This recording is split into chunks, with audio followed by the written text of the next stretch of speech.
Let's learn about colors. Level 3. This level is all about lies. Everything we said before can somewhat be considered a lie. For example, red, yellow, and blue are not technically the primary colors of additive color? Subtractive. Subtractive color. Subtractive color. You can call them the primary colors of art or paint, but in printing, or if you want something to look just the right way, you don't use red, yellow, blue. You instead use a set of 4 colors. You might have heard the term CYMK before. That stands for cyan, yellow, magenta, and key. And key is just a fancy term for black. Yeah, exactly. And so those are technically the primary colors of pigment. Of like, if you could get paint that was those exact colors, then you would be able to make better color wheels. Because if you've ever tried before to mix like red and blue in the traditional color wheel, you end up with a not very good purple. Very dark Yeah, purple. everyone usually gets the really ugly purple. And they're like, why doesn't this work? It's because technically magenta would be the primary color. You can't just make magenta, right? Yeah. And so those are the subtractive colors because the light is bouncing off of them into your eye. So the light that bounces off has other colors being subtracted from it.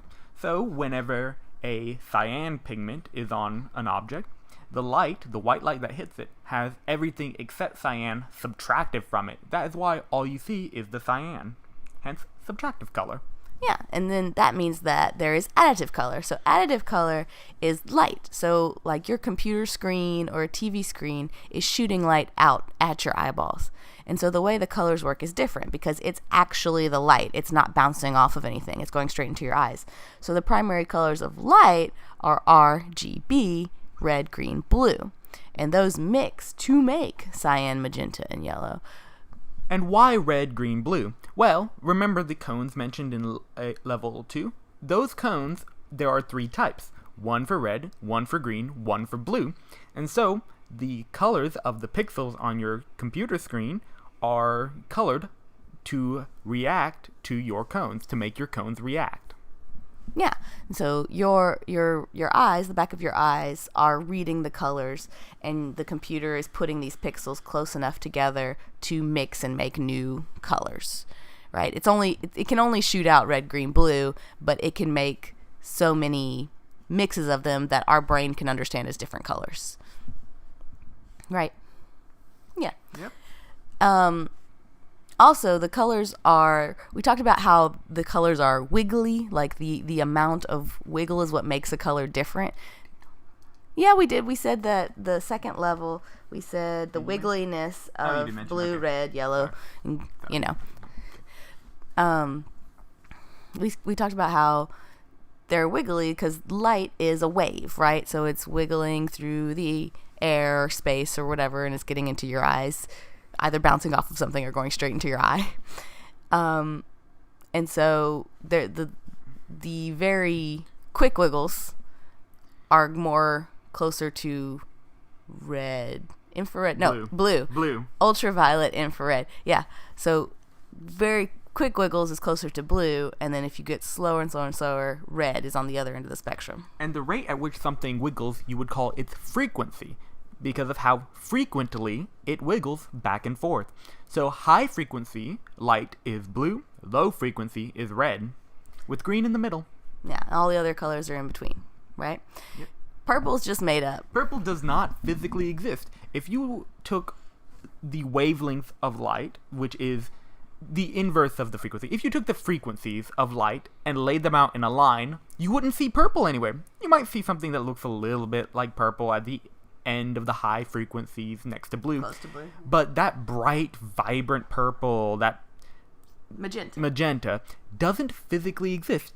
Magenta only exists by mixing red and blue light.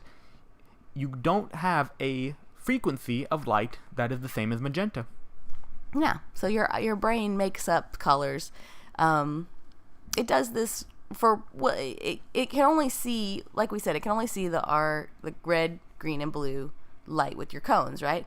But the amount that your brain registers decide. So like if your red cone and your green cones are activated, it knows that's yellow, right? Yes. Yeah. And so same thing for purple. If your blue cones and your red cones are activated, it's like, okay, that's purple. Not necessarily that it doesn't actually have to be that. You understand what I'm saying? So like there exists on the light spectrum, there exists a frequency that is yellow, a pure light that is yellow, that is not a mixture of other lights. And our brain interprets it as yellow, can see it as yellow, because registering. It activates our green and red cones. Because those cones are activated, our brain interprets that pure frequency as yellow. But this means that if you had red and green light together, it also would activate yellow. Yes. That is why our computers work. Because our computer isn't creating multiple frequencies for every possible light. It is only creating 3 unique frequencies. But it mixes those together to activate our red and green cones. And our brains think, oh, those cones are being activated. I must be seeing yellow. Yeah, because normally humans can only see about 1 million colors. So that's because of our 3 cones, and that's the amount of overlapping it can do. All right, thanks guys. Have fun. Bye.